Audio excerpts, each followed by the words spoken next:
Hablemos, muchachos, del método del talud infinito. Esta metodología, al igual que el método sueco, hace parte de los diferentes análisis de cuerpo libre que digamos, que vamos a ver dentro de la asignatura o que tienen alcance dentro de la asignatura y que quizás son los más, digamos, populares dentro de los libros y dentro de la práctica como tal. La sesión anterior nos enfocamos en el método sueco. En esta sesión en particular vamos a hablar propiamente del método del talud infinito, como lo acabo de decir, y del método de la falla planeal y la falla por cuña. Con eso vamos a cerrar.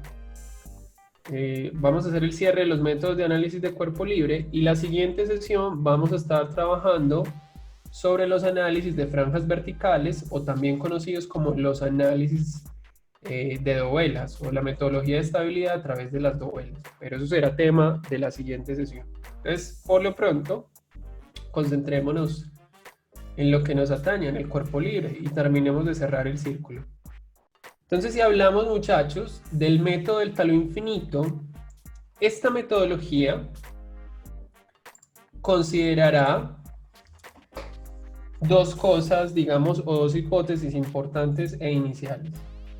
La primera es que el talud se extenderá de forma infinita en todas las direcciones. En un momento vamos a mirar qué significa eso. Y la segunda es que el deslizamiento ocurrirá a lo largo de un plano paralelo a la cara del talud o un plano de falla que está bien definido o que se conoce su inclinación y se conoce por ende su localización. Entonces, en ese sentido, a la luz de lo que usted está viendo en la figura y de lo que fue, digamos, en su momento, las hipótesis de establecimiento hechas por Taylor, mitad del siglo anterior, 1948, post Segunda Guerra Mundial, Taylor estableció que esta metodología consideraba una situación parecida a la que usted está viendo en la figura. Una situación en donde usted claramente puede definir acá o tiene la presencia de la superficie del terreno, que aquí la voy a retener en color verde,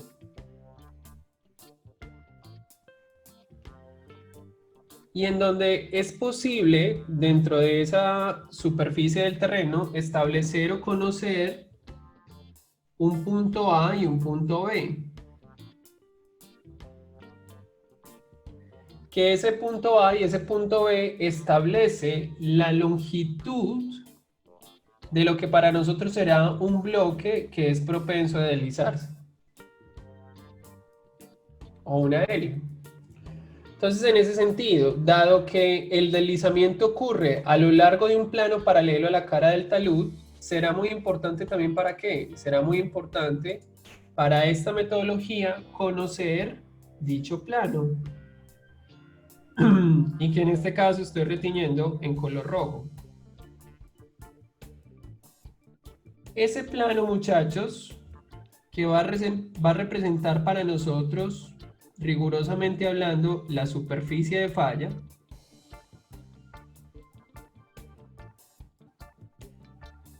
como lo indica la hipótesis de Taylor, es paralelo a la cara del talud. Básicamente, ¿qué significa eso? Significa que si la superficie del terreno o la superficie del talud tiene una inclinación con la horizontal que sabemos que es igual a beta, pues la superficie de falla, al ser paralela a la cara, también tendrá que una inclinación beta respecto a la horizontal. Entonces, de alguna manera, esa será una de las hipótesis que tiene que compartir la metodología, que haya paralelismo entre la superficie del terreno y la superficie de falla. Superficie de falla, muchachos, que va a estar denominada o va a usted poder encontrar a través de una profundidad Z, que va a medir desde la superficie del terreno. Voy a enunciarlo acá en color verde, la superficie del terreno o de alguna manera la superficie del talud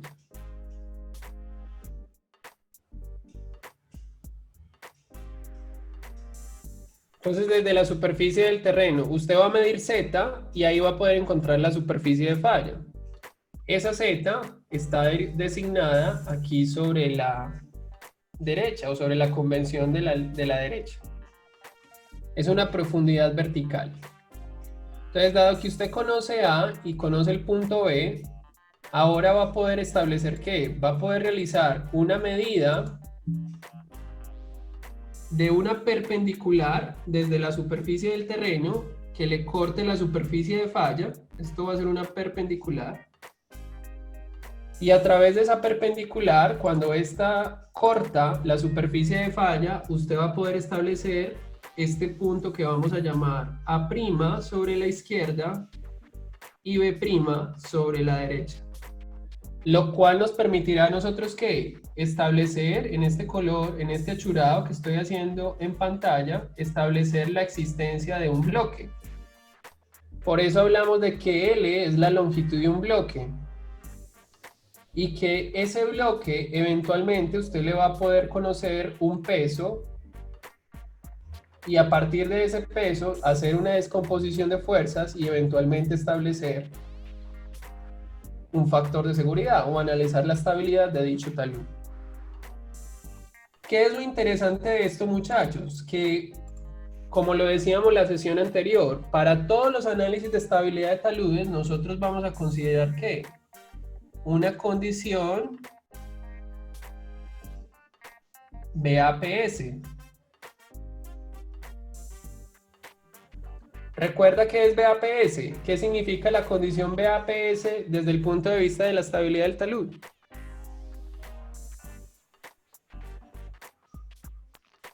Que se extiende infinito y se considera 1 metro de longitud. 1 metro de longitud, ¿no? 1 metro de ancho, ¿cierto? Entonces recuerde que nosotros, como estamos viendo la figura, nótese que nosotros la proyección que tenemos de nuestra figura no es más que un ¿qué? Que una proyección del talud en el plano X, Z, o en el eje X en el eje Z. Rigurosamente hablando, tendríamos como tal ¿qué? Tendríamos como tal un eje Y que entra como sobre el plano o sobre la hoja o sobre la pantalla. Entonces, de alguna manera, eso permitiría que este pedazo de área o de bloque que usted está viendo en el plano XZ, usted lo pueda extender ¿qué? Usted lo puede extender sobre el eje Y. ¿Para qué? Para que extendiendo ese pedazo de bloque sobre el eje Y, usted pueda generar aquí como una especie de bloque. Teniendo presente que ¿qué? Teniendo presente que el ancho de ese bloque va a ser igual a 1 metro. Entonces, en ese sentido, ese bloque con área aferente o con ancho aferente de 1 metro es lo que es propenso a deslizarse. Y dado que usted conoce el área y la puede multiplicar por 1 metro, pues puede determinar el volumen.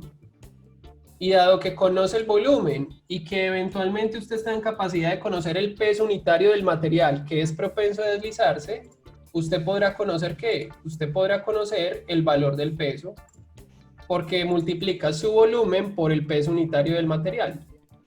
Y si multiplica eso, usted va a determinar ¿qué? Una componente de peso para su bloque, la cual va a estar, al igual que en el caso del método sueco, localizada en el centro de gravedad o en el centroide del área de ese bloque.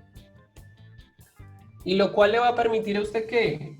A realizar una descomposición de ese peso en función de una fuerza tangencial o una fuerza de corte que se genera en la base de la superficie de falla y que usted también puede conocer como T.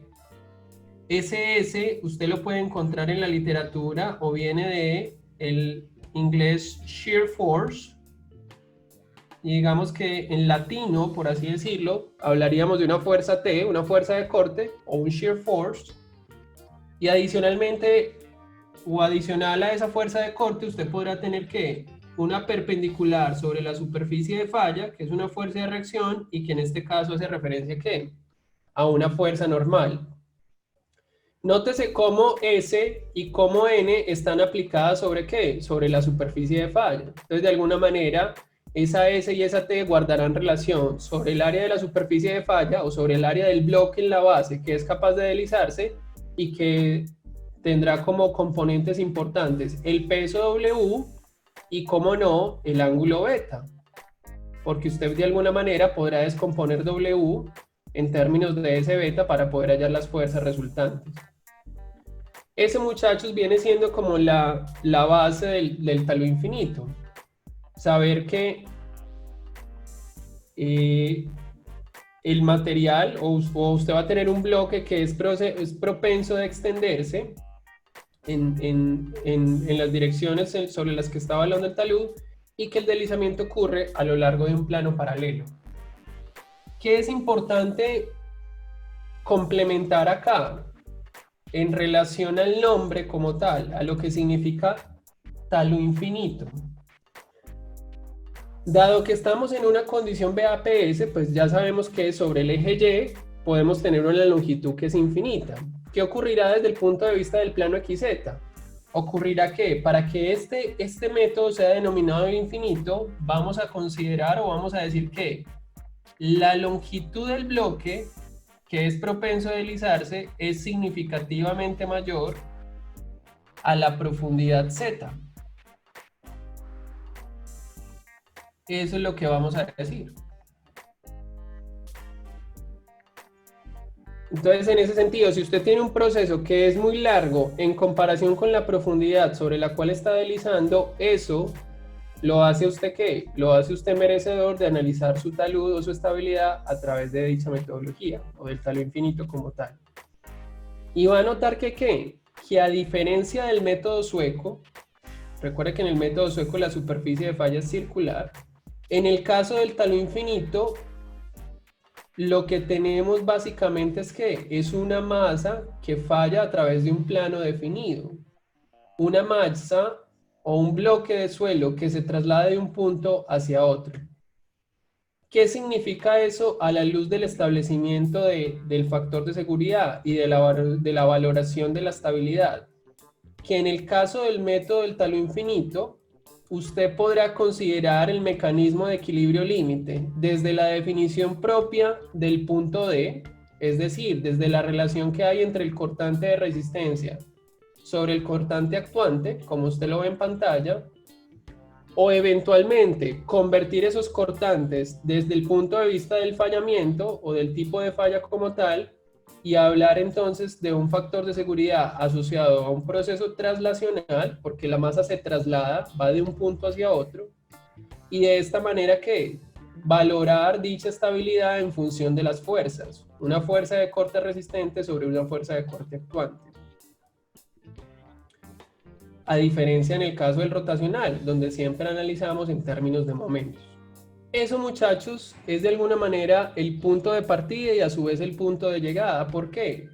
Porque cuando ustedes compone W en términos, o N y T en términos de W y beta, pues usted puede encontrar lo que está viendo acá en pantalla.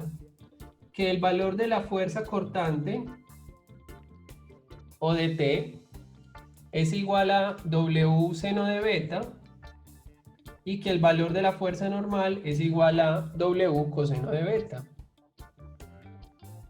Eso es lo que usted puede encontrar.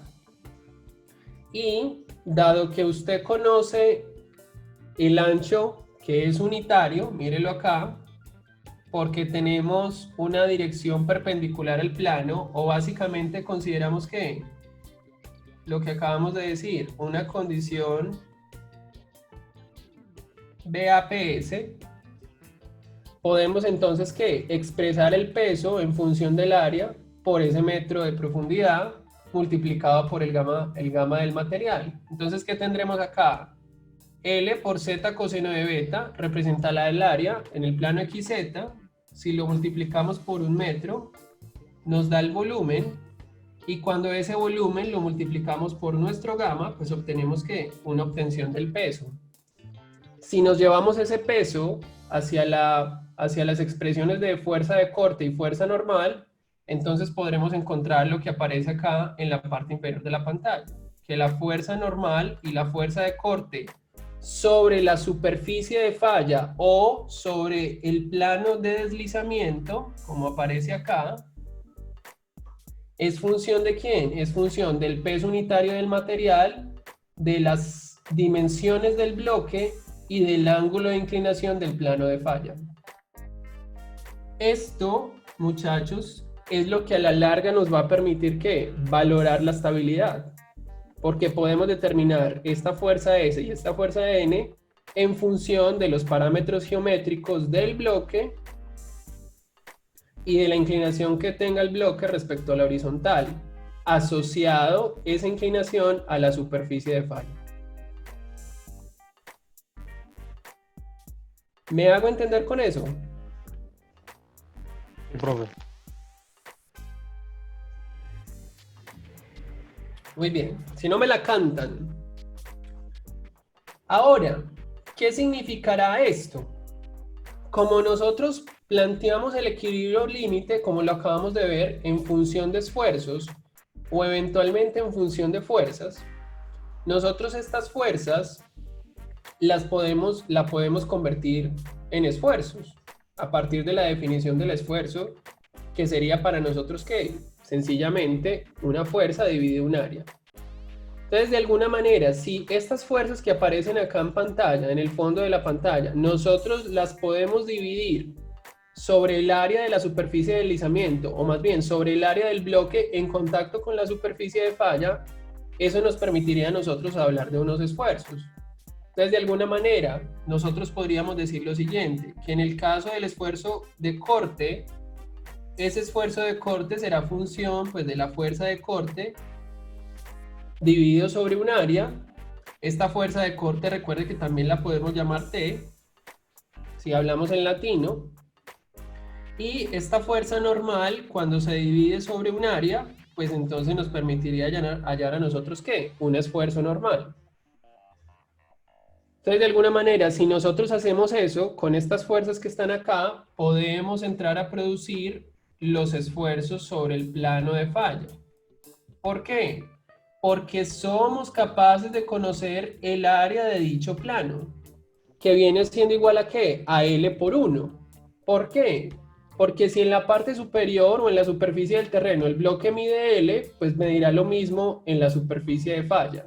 Y como es una condición biaxial, L por 1, pues me da el área por debajo o sobre lo que va a deslizar mi bloque. Entonces, en ese sentido, esta fuerza, cuando la dividimos por L por 1, básicamente lo que usted encuentra es que en los esfuerzos se cancela la L. Y por lo tanto, contamos acá con los esfuerzos en el plano de falla.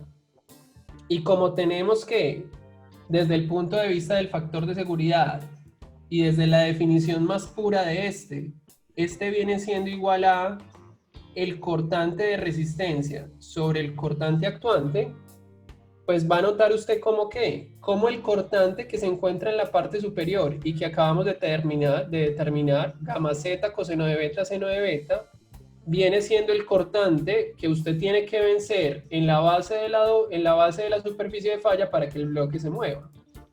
Entonces, de alguna manera, este esfuerzo cortante que se encuentra en la parte superior se denomina el cortante movilizado o el cortante que usted tiene que vencer para que empiece a haber deslizamiento. Y de alguna manera, hablar de un cortante movilizado significa hablar de ¿qué? Básicamente del cortante actuante. Entonces, en ese sentido, ese cortante que está arriba, usted lo colocaría en la parte de abajo por ser el cortante que actúa sobre su bloque, y en el caso del cortante de resistencia, que viene siendo función de la envolvente, C más sigma tangente de phi, el sigma que usted acaba de determinar, pues lo reemplaza en la envolvente. Y por lo tanto, y dependiendo del tipo de parámetros que usted utilice, podrá encontrar que dos expresiones de factor de seguridad. Una, en términos de esfuerzos totales, cuando se considera parámetros de resistencia totales, y otra en términos de esfuerzos efectivos, cuando se consideran parámetros de resistencia efectivos Y cuando desde el punto de vista del análisis, usted debe involucrar ¿qué? La presión de poros. Para que ésta, cuando se reste del gamma por z, que es el esfuerzo normal, o el esfuerzo geostático vertical, le permita hallar a usted el sigma efectivo o el sigma prima.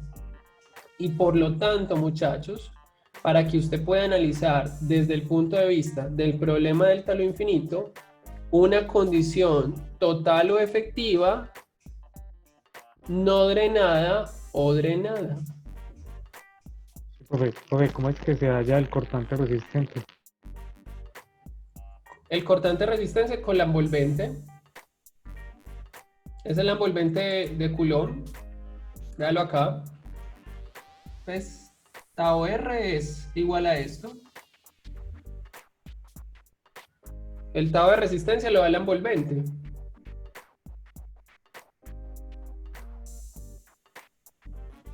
Hola. Gracias, profe, sí, señor. Sí, es que no me dice nada. Es la envolvente. Y recuerde que es lo interesante de la envolvente. ¿Quién habla ahí? Marcelo. Profe Manuel. Emanuel. ¿Qué viene siendo la envolvente de resistencia? Recuerde que, como lo veíamos al principio, esta puede ser efectiva o total. Entonces, como la envolvente puede ser efectiva o total, usted podrá tener que un factor de seguridad efectivo o un factor de seguridad total. Tan sencillo como eso. Claro, sí, señor, gracias. Les pregunto, show. Estos factores de seguridad que estamos viendo en pantalla, el total y el efectivo, ¿cuál viene siendo el corto plazo y cuál viene siendo el largo plazo?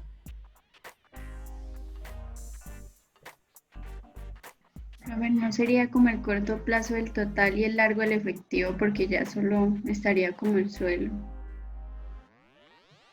Muy bien. ¿Y cómo así que ya solo estaría el suelo? Pues que a largo plazo, no sé, pues ya sé como que se disiparía y ya tomaría todos los esfuerzos solo el suelo, ¿Y quién se disipa? el agua, o la presión de poros, perdón. La presión de poros. El agua se va, se disipa la presión de poros y solamente queda ¿qué? El suelo.